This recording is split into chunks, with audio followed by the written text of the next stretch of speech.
오래된 일이니까 좀 기억을 상기해 보겠습니다. 대통령 처가는 양평군 강상면에 크게 두 덩어리의 땅을 가지고 있습니다. 하나는 중부내륙고속도로 오른편 지도에 A라고 표시된 곳인데요. 남한 강변에 있는 공공지구처럼 개발하기 좋은 야트막한 아주 좋은 예쁜 땅입니다. 다른 하나는 지도에 B라고 표시된 부분인데 중부내륙고속도로 왼쪽에 딱 달라붙어 있는 산비탈, 가파른 땅입니다. 작년에 국토부는 이 산비탈 땅에 대해서 비탈져서 어떤 용도로도 개발이 어렵다. 그래서 고속도로 종점이 아니라 다른 할아버지가 와도 이익을 얻을 게 전혀 없다 이렇게 주장을 했습니다. 대통령 처가는 아무런 이익을 보는 게 없다. 여전히 유효합니까? 그렇게 알고 계십니까? 짧게 답변해 주시죠. 네, 그렇게 생각합니다. 네.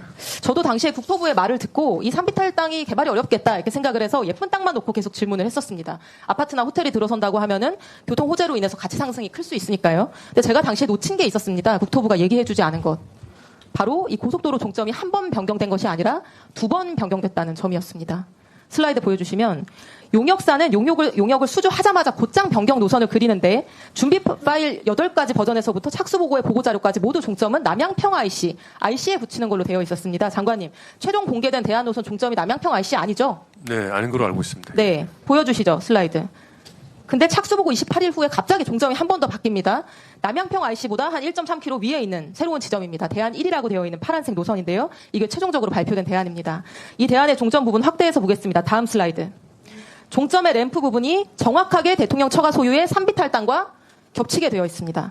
갑자기 IC에 직접 붙이는 안이 폐기되고 대통령 처가 땅에 마치 자를 대고 이은 것처럼 정확히 자로 잰 듯이 연결이 됩니다. 장관님, 이렇게 되면 대통령 처가는 토지 보상을 받게 되는 건가요? 뭐 노선 내용에 따라서는 그럴 가능성이 있을 것 같습니다. 이 사실 알고 계셨습니까? 오늘 처음 합니다. 예. 이런 것도 검토를 안 해보시고 신념까지 말씀하신 거예요? 그러면 이 산비탈 땅에 고속도로 할아버지 생겨도 대통령 처가는 전혀 이익 볼 게 없다 이렇게 얘기했던 국토부 답변은 거짓말인 거죠? 저 이번에 알았습니다. 이게 제가 속은 거라는 거를.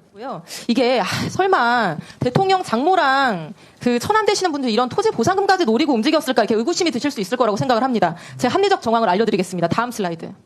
이 사진은 작년 7월 특혜 의혹 당시에 처가 소유 산비탈 땅에서 키우고 있던 흑염소와 칠면조입니다. 당시 뉴스에도 나온 사진입니다. 윤석열 대통령의 장모와 처남이 축산업에 종사하시는 분도 아니고 흑염소 건강원 하시는 분들도 아닌데 왜 여기서 흑염소랑 칠면조 키우고 있었을까요, 장관님? 혹시 아시나요? 아는 바 없습니다. 힌트. 이분들이 전문적인 부동산 개발업자입니다. 이런 토지 보상 같은 거는 누룽지까지 박박 긁는 기술이 있는 분들이에요. 보상받을 토지에 가축을 키우고 있으면 추가 보상을 받게 되죠. 토지보상법 시행규칙에 따라서. 그렇지 않습니까?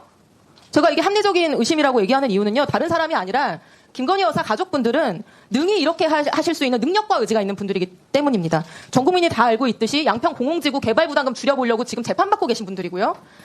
중부내륙고속도로 보상을 받을 때 이것보다 더한 필지 분할을 하고 용도 변경을 해서 보상금을 최대로 받아내신 분들입니다. 제가 보기에는 흑염소랑 칠면조 키워서 종점 가장 유리한 지점으로 바꾸고 종점 변경 기대하게 된 때부터 이렇게 해서 보상금 맥시멈으로 챙기려고 했던 것 같은데 장관님 생각 어떠세요?